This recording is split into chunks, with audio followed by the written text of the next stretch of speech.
किसान भाइयों नमस्कार। दोस्तों आज की वीडियो में हम बात करने वाले हैं सोयाबीन में सबसे बड़ी समस्या और या फिर ये कहिए कि सोयाबीन का सबसे बड़ा दुश्मन और इसका प्रकोप भी आ चुका है। अभी कुछ दिनों से इसका प्रकोप बहुत ज़्यादा देखने को मिल रहा है और उसका कारण है मौसम परिवर्तन। अब जैसे बारिश लंबे समय तक हो रही है और बारिश के बाद यदि धूप निकल जाती है 4-5 दिन के लिए, तो वहाँ पे क्या होता है दोस्तों, हमारी जो फसल है उसमें कीटों का प्रकोप बढ़ जाता है। मतलब आज हम जिस कीट के बारे में बात कर रहे हैं वो है गाडल बीटल, जिसको चक्रवृग भी कहा जाता है और हमारी लोकल लैंग्वेज में इसको रिंग कटर भी कहा जाता है। इससे ही मतलब नहीं है, यदि धूप निकल रही है तो वहाँ पे बहुत सारे कीटों का प्रकोप स्टार्ट हो जाता है। इसके लिए सबसे ज़रूरी चीज़ है, आप इससे अपनी फसल को बचाना चाहते हो तो सबसे इम्पोर्टेंट चीज़ तो ये है कि आपको रेगुलर अपने खेतों पे जाना पड़ेगा। यदि आप रेगुलर खेतों पे नहीं जाते हो तो आपको ये समझ कब आएगा, जब हमारी फसल में 20 से 30% नुकसान ये कर चुका होगा, तब हमको समझ आएगा। क्योंकि दोस्तों ये बहुत मज़ेदार तरीके से हमारी फसल में नुकसान करता है। इसका जीवन चक्र भी बहुत मज़ेदार है और ये हमारी फसल में नुकसान भी बहुत मज़ेदार तरीके से करता है। आप इसको समझ नहीं सकते कि कब ये नुकसान कर जाएगा और कब हमारी फसल में उत्पादन घटा जाएगा। इसीलिए सबसे इम्पोर्टेंट चीज़ तो ये है कि आप अपने खेतों पे जाइए और वहाँ पे देखिए अपनी सोयाबीन की फसल में कि कोई सा कीट तो नहीं लगा है, गाडल बीटल का प्रकोप तो नहीं है या फिर कोई अन्य कीट तो नहीं लगा है। अब ये गाडल बीटल है क्या, इसका जीवन चक्र क्या है, पहले उसके बारे में हम समझते हैं। इसके बाद इसका नियंत्रण कैसे करना है वो भी मैं आपको बताऊंगा। इससे पहले दोस्तों एक छोटा सा निवेदन है, जो किसान भाई इस चैनल पर पहली बार आए हैं और अभी तक चैनल को यदि सब्सक्राइब नहीं किया है तो नीचे आपको लाल अक्षरों में सब्सक्राइब बटन दिख रहा होगा, दबा लीजिए और साइड में आपको बेल आइकन भी दिख रहा होगा, वो भी दबा लें ताकि सोयाबीन से रिलेटेड जानकारी आपको समय समय पे तुरंत मिल सके। तो चलिए दोस्तों बिना समय गवाए वीडियो स्टार्ट करते हैं। तो चक्रवृग या गाडल बीटल या जिसको रिंग कटर भी कहा जाता है, इसका जीवन चक्र यदि समझें तो दोस्तों ये सबसे पहले सोयाबीन का जो तना है, कोमल तना, मुलायम तना या जिसको हम बोल सकते हैं बहुत सॉफ्ट तना, उसको टारगेट करता है। वहाँ पे इसकी जो बेस्ट मादा है अंडा देती है और अंडा भी बड़े तरीके से देती है दोस्तों, क्योंकि जिस तने पे ये अंडा देती है वहाँ पे रिंग के सामान, मतलब गोल गोल 2 रिंग बने दिखेंगे आपको। कभी भी आप देखना जहाँ पे रिंग कटर का प्रकोप है, यदि आपके खेत में रिंग कटर का प्रकोप है तो वहाँ पे आप उस तने को देखना, वहाँ पे 2 रिंग के समान आपको कट दिखेंगी।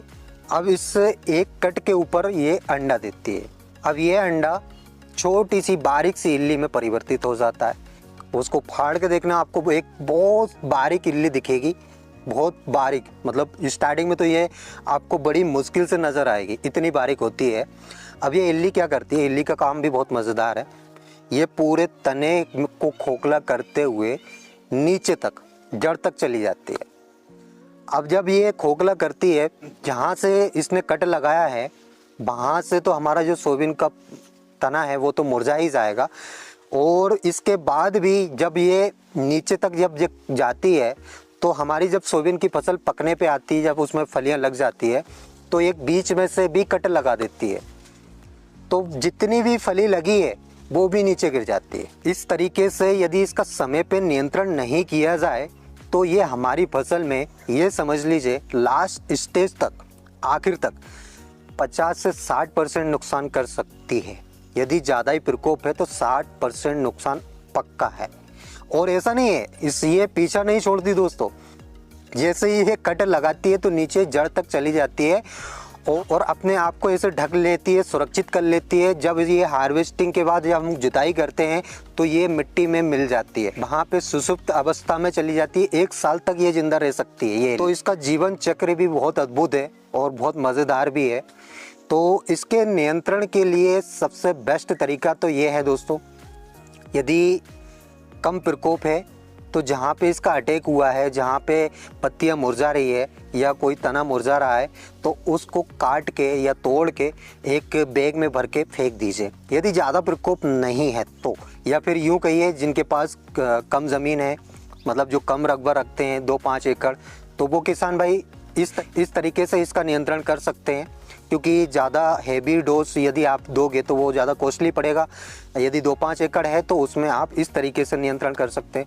और जो किसान भाई ज़्यादा रकबा रखते हैं, मतलब जिनके पास ज़्यादा ज़मीन है, 20-25 या इससे ज़्यादा ज़मीन है, तो उनके लिए कीटनाशक मैं बता रहा हूँ, उनका छिड़काव आप करवाइए। दोनों ही कॉम्बिनेशन में आपको दवाई का छिड़काव करवाना है। तो इसमें दोस्तों बीटा साइफ्लूथ्रिन लेना है आपको, प्लस में इमिडाक्लोप्रिड लेना है। ये दोनों कॉम्बिनेशन में आपको दवाई लेना है कीटनाशक में और उसका छिड़काव करवाना है। या इसके अलावा ये आपको आपके आसपास नहीं मिलती है तो इसकी जगह पे आप लेमडासाइलोथिन प्लस थायोमेथाक्सोन, ये दोनों कॉम्बिनेशन में आप ले सकते हो। कॉन्टेक और सिस्टमिक दोनों हैं इसमें, तो इसका छिड़काव आप जल्द से जल्द करवाइए, तभी आप नियंत्रण इसका कर सकते हो। अदरवाइज़ दोस्तों ये हमारी फसल में काफ़ी ज़्यादा नुकसान कर सकता है। लेकिन सबसे इम्पोर्टेंट चीज़ तो ये है कि दोस्तों रेगुलेटरी आपको बनाना पड़ेगा अपने खेतों पे। यदि आप एक अच्छा उत्पादन लेना चाहते हो सोयाबीन की फसल से, तो रेगुलेटरी आपकी होनी चाहिए कि 8 से 10 दिन में हम एक चक्कर अपने खेतों पे लगा रहे हैं, इसके बाद नहीं जाते हैं, ये नहीं होना चाहिए। क्योंकि इस बीच यदि किसी कीट का प्रकोप होता है तो वो बहुत ज़्यादा नुकसान हमारी फसल में कर सकता है। यदि आपकी रेगुलेटरी है तो आप अपने खेतों में पहचान सकते हो कौन सा कीट लगा है, कौन सा रोग लगा है। तो ये आपको बनाना ही पड़ेगा, क्योंकि एक अच्छे उत्पादन में ये एक बहुत इंपॉर्टेंट चीज़ होती है। यदि 8 से 10 दिन हम नहीं जाते और उस बीच कोई सा भी कीट लग गया या कोई सा भी रोग लग गया, तो वो 10 से 20% नुकसान तो हमारा वहीं हो ही जाएगा। इसलिए रेगुलेटरी बहुत ज़रूरी है। और खाद उर्वरक का तो मैंने बताया है आपको, खाद उर्वरक कब आपको कैसे देना है, क्या क्या देना है।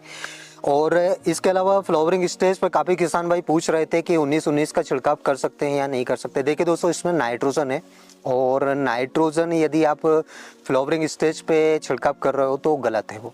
तो इसलिए 19-19 का छिड़काव फ्लावरिंग स्टेज पे बिल्कुल ना करें। और इस 19-19 से ही मतलब नहीं है, जितने भी उर्वरक नाइट्रोजन वाले हैं तो उनका छिड़काव फ्लावरिंग स्टेज पे ना ही करें तो बेहतर है। फ्लावरिंग स्टेज पे आप कर सकते हो, जैसे कि मैंने इससे पहले वाली वीडियो पे बताया है कि फ्लावरिंग स्टेज पे आप 52-34 का छिड़काव कर सकते हो। नाइट्रोजन वाले उर्वरक का आपको फ्लावरिंग स्टेज पे छिड़काव नहीं करना है, ये बात ध्यान रखना। बाकी आप कोई से भी उर्वरक करो, लेकिन नाइट्रोजन का छिड़काव आपको फ्लावरिंग स्टेज पे बिल्कुल भी नहीं करना है।